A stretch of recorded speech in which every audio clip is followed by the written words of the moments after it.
Welcome to today's invitational event, where some of the world's finest drivers will be treating us to a special exhibition of some of the sport's most iconic cars. World's finest drivers? Really? Really, Crofty? Welcome, guys, to Career Mode once again. This is episode number 66. We are starting off in a invitational event in the F2002. That is a complete guess, Ferrari, around the Circuit of the Americas. This is actually one of my favorite invitational events to do. We get to jump in this glorious car and chase down some solo ones and make ourselves look like we are much better than what we actually are. I'm actually getting so used to and so comfortable with this car that these challenges now are very, very easy for me to achieve the race winner and get the objective. When I first started off with this game, these were the hardest things I could do. They were nigh on impossible. But now it's an absolute walk in the park. But you can see where, making overtakes left, right, and center, setting purple laps for days. And his car is just, it's amazing to drive. It's just an absolute bullet in a straight line. You can see the gains we make on the Williams, the 92-1 up the inside into turn number 1. And that is us up in a P2. We might have a little look around the outside on the exit, but didn't really amount to anything there. So we catch up to the 98 McLaren, and this is on the last lap for the lead of the race, up the inside into the hairpin, and that is job done. A bit of a slide as well on the exit, just for a bit of style points. You'll see on the replay here, as we make the move stick. I thought about a move around the outside, but he took that up. I switched to the inside, and the move was made. I love that slide as well on the exit, by the way, and that was the race. These races have been very crucial for me, especially now since switching to a new team. You need to do all these invitational events in order to increase upgrade speed or get any other kind of bonuses when it comes to research and development. But we got through that, we got the point. We now have a rear downforce improvement. Only a minor one though, so I think it was only a couple of % there. We also get a core competency upgrade for the speed of upgrades that we get now, so that means that minor upgrades will only take a week now as opposed to 2 weeks. But as you can see on the development charts, McLaren, they have made a huge move. It looks like it's possibly an ultimate upgrade or maybe even 2. I'm not entirely sure, but that's huge gains for them and almost puts us back on the drawing board right where we were at the start of the season. So we'll see how we go as we head into this Baku Grand Prix. This is traditionally a very, very tough track for the player to do very well against the AI. Coupled with the massive upgrade from McLaren, this could be a very depressing race for us, to say the least. But as we head through Q2 and Q3 now, we were about a second away from the pace setters. The laps that I did in those opening few runs weren't the best. There was obviously more time for improvement, but as we head into Q3 now, I'll be hoping to put in my best effort at going for, I think pole position is out of the question today. Well and truly, I would like to be best of the rest. I'd like to be third place and starting on the second row of the grid. That's kind of my goal for this qualifying session. A bit wayward as we go through the middle sector now into the castle section. Really, really sketchy. Almost took myself out there on the second part of the castle section, but we survive.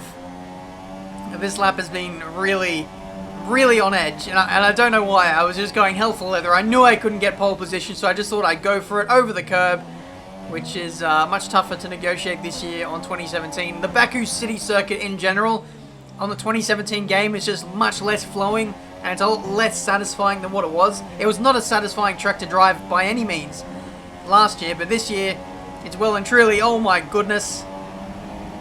That was a collision with the wall across the line, and it is P4. Yeah, like I was saying, this place is not that satisfying to drive, and it's not very flowing, it's not very smooth, it is so easy to make mistakes, and we almost paid the ultimate price, especially out of the final corner. That was mad close. But anyway, 5/10 away from Fernando Alonso. We do get on the second row of the grid, and only 5/10 away, so that was actually a much closer margin than what I was expecting. Especially after the first 2 runs of qualifying. So we use components 2 for pretty much all the power unit stuff. Some of those running into the yellow for the MGUK and also the turbo. So we'll flick in some brand new components there, or newer, and we'll leave the MGUH, we'll leave the energy store, and we'll use the control electronics where they are. So yeah, just doing some, you know, engine management. We can obviously see there are some parts that are wearing out more than others, so we'll possibly need a 6th component for maybe like turbo and the internal combustion engine, but we'll see how that goes later on in the season. Hopefully we should be fine, but that's qualifying. Time for the race for the Azerbaijan Grand Prix.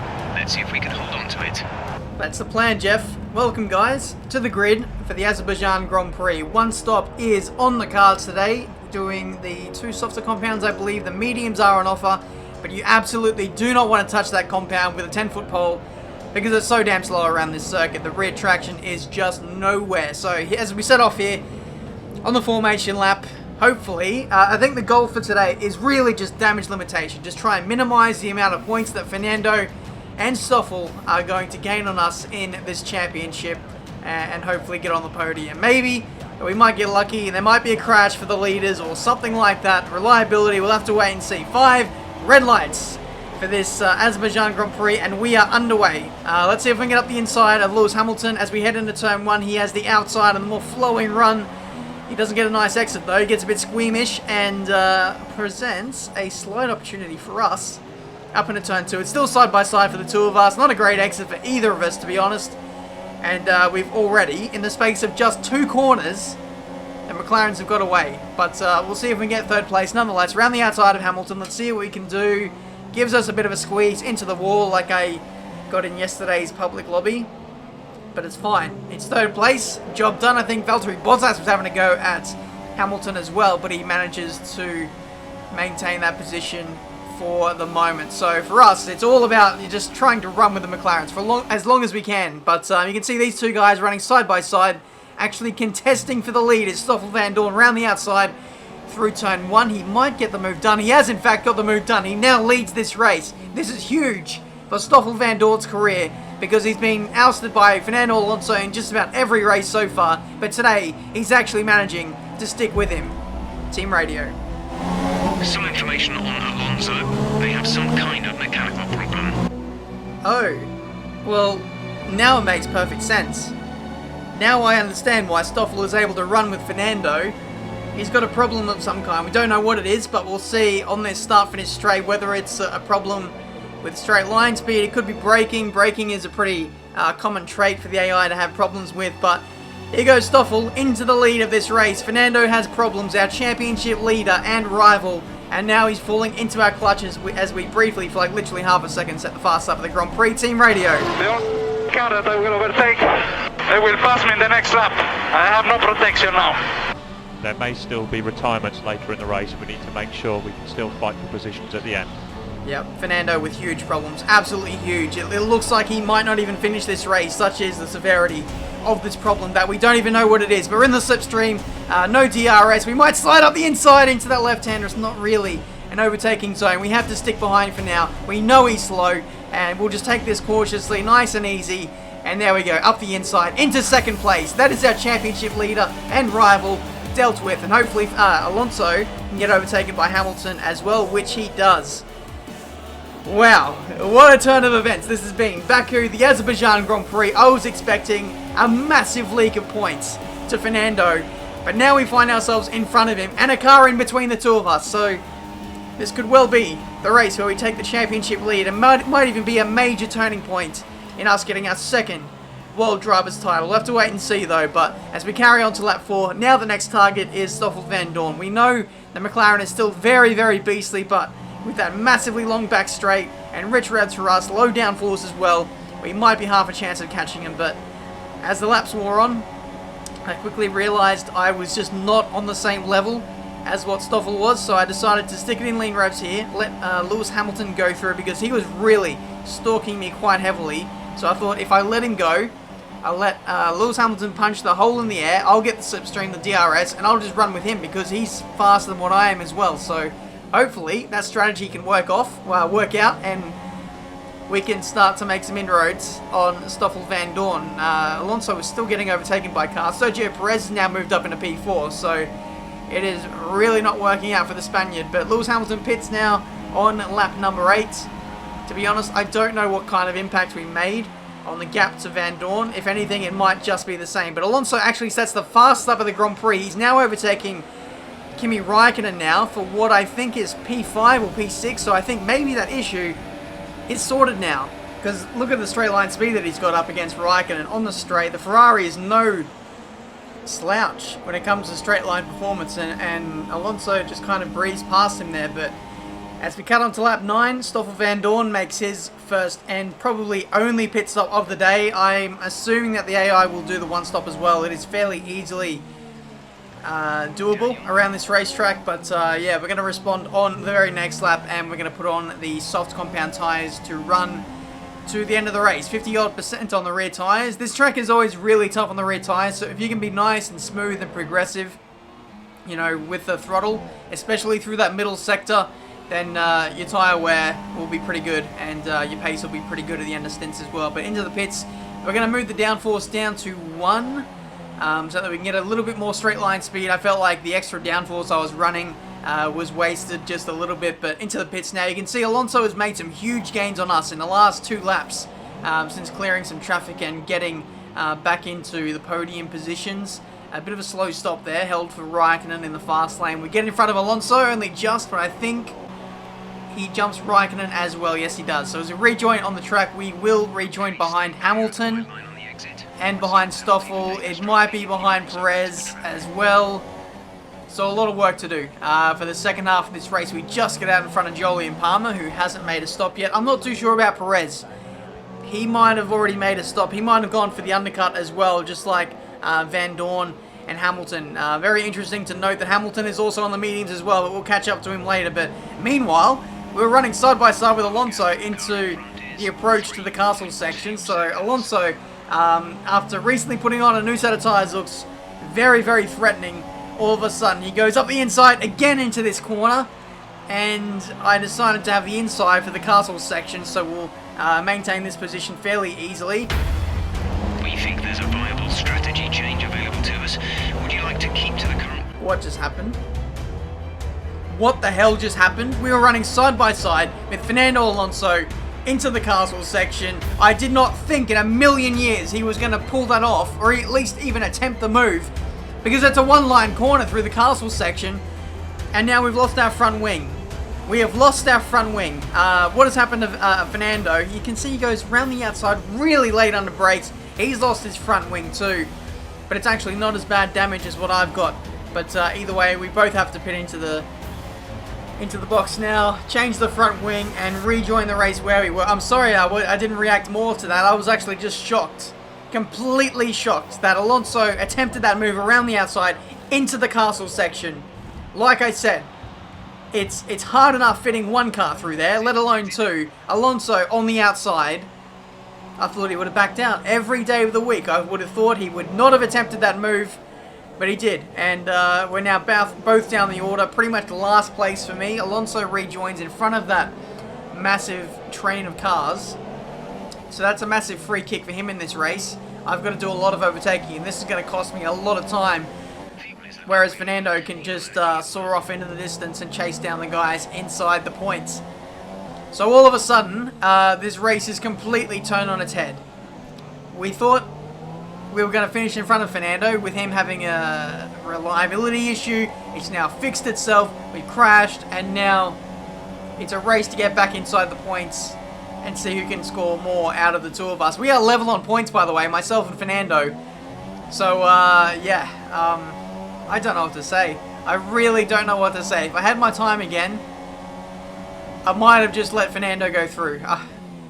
I don't know. We got the insider Kvyat there in a P13. Alonso is still only one position ahead of me, but the gap to him is like 5+ seconds, 5.3 seconds. You know, we chanced our luck in Monaco, you know, overtaking in the swimming pool section at high speed with the proximity of the barriers. You know, we've raced really, really hard here at Baku, and this time it hasn't worked out for us. I guess it was only a matter of time, but you can see now we're catching up to Jolie and Palmer. Fernando will be catching up to Felipe Massa in the next few laps. Fernando is faster than you, obviously. But yeah, 8 laps to go. Look, it looks like points are going to be really, really tough to salvage today. We've got to get past Palmer and then hope, really, really hope, that we're like a second or two faster than Felipe Massa. That Williams is very, very slow, but man, it's going to take a miracle from here. There's a yellow flag in the middle sector. Hulkenberg is out of the race. Okay, the safety car is out. The safety car is out. Wow, okay, we have a safety car. I was hoping for a miracle, and it looks like we might have got one. Nico Hulkenberg out of the Grand Prix, pulled off to an escape road, and the safety car has been deployed. So with 6 laps to go, the field will be bunched. We'll be right behind Fernando Alonso, who still hasn't overtaken Felipe Massa, mind you. And, wow, yeah, we're going to have a chance at getting some really solid points today. Myself and Fernando were amongst some of the fastest cars in the field after making our pit stops, and now we are the cat amongst the pigeons. Stoffel Van Dorn, Lewis Hamilton on medium tyres, by the way. Those guys are going to be possibly slower than... I'm not too sure about Stoffel, but Stoffel might be slightly quicker than me on his slightly older soft compound tyres, but Lewis Hamilton will be a target for sure on his medium tyres. But as we rejoin onto the back of the train, I think Esteban Ocon, another car, stopped as well, so that promotes us already into the points. So yeah, let's just calm ourselves down now. We've had a lot of hectic moments building up to this. Now we just need to take a moment to just breathe, relax, think about what we're going to do for the next few laps. This safety car is actually going really fast on this start-finish straight here. He must be absolutely pounding that car at maximum speed, because we were going pretty much flat out there as well. But here we go. I think it's lap 24. We'll have 2 laps, 2 flying laps to do this. The only goal now, I don't really care about podium, don't care about top 5. I want to beat Fernando. I want to get some points over him and take the lead of this Drivers' Championship. Safety car is coming in at the end of this lap. So let's do this. Let's see if we can get a nice exit. We'll give Fernando a little bit of space and then try and slingshot past him. Away we go. Yellow flag is away and green flag now. I had to hesitate a little bit, but there we go. Around the outside of Fernando Alonso on the start-finish straight, and now that's target achieved. You would think, but Fernando is so fast and so witty. We need to put cars between him just to be extra sure that we can finish in front of him in this race. So yeah, we'll continue the march forward. We've got Kevin Magnussen up next. That Haas is fairly slow, so we should be able to make fairly quick work of him and get inside the top 6. Bottas up next. He might be on medium tyres, running a very similar strategy to Lewis Hamilton. Again, Fernando hasn't got past Massa yet, which I'm actually really surprised about. So that's really buying me some time. Up the inside of Magnussen into this left hand. I said this is an overtaking zone, but it is on a back market car, which Magnussen was. We got up the inside there, and I think there might have been a bit of contact with Magnussen up against the wall there. He left me a lot of space, maybe a bit too much, to be honest. He's put himself in the wall and chipped off a little bit of his front wing. But as we head on to the last lap now, Magnussen's still very close. Still the off chance of overtaking me with DRS, but we clear him, and now we can catch up to the next group of cars, who includes Valtteri Bottas and Sebastian Vettel. So this is the last lap. This is the last throw of the dice to see if we can get an extra, I don't know, 4 points. I think it is. We'll have 8 points at this stage, and if we can get past these 2, then we'll get 12. So here we go. Nice little slingshot onto the start-finish straight. We go around the outside of Bottas, really squeezed up against the wall with Sebastian Vettel. He's lost a bit of his front wing. Might aid in his straight line speed, but across the line, we're going to get 4th place out of absolutely nowhere. 12 points. Fernando, I have no idea where he finished, but we've gained points on him, and that's all that matters. Our drivers are making their way out for the podium celebrations, and it's going to be McLaren picking up the winner's trophy. Congratulations to the entire team for that fantastic performance. He's done it. He's finally done it. Stoffel Van Dorn wins his first race of F1 2017 career mode. And, well, it only took absolute disaster to strike his teammate, but he's done it. What was the gap? 2.6 seconds. Fastest lap was pretty darn competitive. I think it was the fastest lap of the Grand Prix, if I am correct. No, Fernando's got him, so he didn't even get that. But anyway, it doesn't matter. 25 points for him. The gap in the championship definitely closes up. Stoffel is championship host where we're looking pretty drastic, but now that kind of brings him back into the game. Let's see, 56 points back.